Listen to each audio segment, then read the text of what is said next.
Hello friends, welcome back to my channel. இன்றைக்கி நம்ம ஒரு ஸ்நாக் ரெசிபி தான் பார்க்க போகிறோம். அதுக்கு ஒரு கடாய் எடுத்துக்கோங்க, அதில் எண்ணெய் ஊற்றிக்கோங்க. ஒரு பெரிய மீடியம் சைஸ் வெங்காயத்தை பொடிசாக கட் பண்ணிக்கோங்க.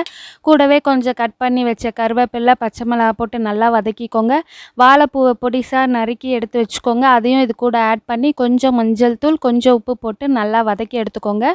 ரொம்ப வேக வேண்டிய அவசியம் இல்லை, வதக்கி எடுத்து வச்சுக்கிட்டா போதும். அதுக்கப்புறம் ஒரு பெரிய உருளைக்கிழங்கு வந்து நல்லா வேக வச்சு எடுத்து வச்சுக்கோங்க. இப்போ நம்ம பண்ணக்கூடிய டிஷ் என்ன, ஸ்நாக் ரெசிபி என்னன்னு பார்த்தோன்னா வாழைப்பூ கட்லட் தான் ஃப்ரெண்ட்ஸ். இது ரொம்ப ஹெல்த்தியானது அண்ட் டேஸ்டியும் கூட. கிட்ஸும் ரொம்ப லைக் பண்ணி சாப்பிடுவாங்க.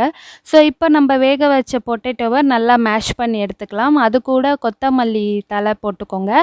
கொஞ்சமாக கரம் மசாலா ஒரு ஒரு ஸ்பூன் அளவுக்கு போட்டுக்கோங்க.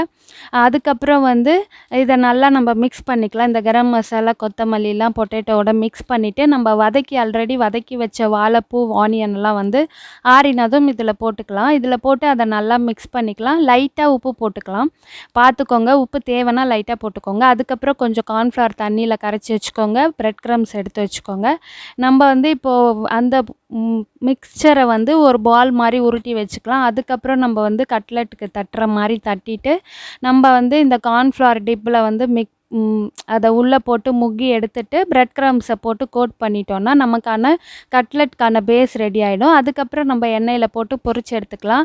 நம்ம வந்து நிறைய எண்ணெயில் போட்டு பொரிச்சு எடுக்க போகிறதில்ல. நான் இன்றைக்கி ஷாலோ ஃப்ரை தான் பண்ண போகிறேன். அதனால் கொஞ்சம் எண்ணெய் ஊற்றி மீடியம் ஃப்ளேம்லேயே வச்சு இதை பொரிச்சு எடுக்க போகிறோம். உங்களுக்கு இன்கேஸ் நிறைய எண்ணெய் சேராது அந்த மாதிரி பார்த்தீங்கன்னா நீங்கள் தோசைக்கல்லையே வச்சு அழகாக இதை வந்து நீங்கள் ஃப்ரை பண்ணி எடுத்துக்கலாம். ரொம்பவே ஹெல்த்தியான டேஸ்டியான கட்லெட் ஃப்ரெண்ட்ஸ். நம்மளோட கிட்ஸு கூட ரொம்ப லைக் பண்ணி சாப்பிடுவாங்க. கண்டிப்பாக இந்த ஸ்நாக்கை ட்ரை பண்ணி பாருங்கள். ஆக்சுவலி நான் இதை வந்து எதை பார்த்து பண்ணேன்னா, செந்தில் ஸ்ரீஜா அவங்களுடைய சேனலில் ஸ்ரீஜா அக்கா பண்ண ரெசிபி தான் இது. ஸோ ரொம்ப நாள் ட்ரை பண்ணணுன்னு ஆசைப்பட்டேன். அன்றைக்கி ஒரு நாள் வாழைப்பூ வாங்கினேன். அதில் கொஞ்சோண்டு எடுத்து வச்சு இந்த ரெசிபியை ட்ரை பண்ணேன். நிஜமாலுமே வந்து அந்த வாழைப்பூவோட டேஸ்ட்டே நமக்கு தெரியாது. கட்லெட் அவ்வளோ டேஸ்ட்டாக இருந்தது. ஸோ நீங்களும் ட்ரை பண்ணுங்கள். ஹெல்த்தியான ஸ்நாக்ஸை ட்ரை பண்ணி சாப்பிட்டு இந்த ஸ்நாக் ரெசிப்பியை கண்டிப்பாக ட்ரை பண்ணுங்கள். உங்களோட கிட்ஸுக்கு ரொம்ப ரொம்ப பிடிக்கும்.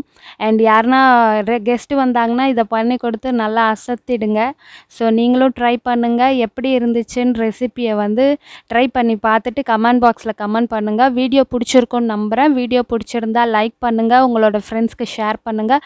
மறக்காமல் சேனலை சப்ஸ்கிரைப் பண்ணுங்கள் ஃப்ரெண்ட்ஸ். பாய். அடுத்த வீடியோவில் பார்க்குறேன்.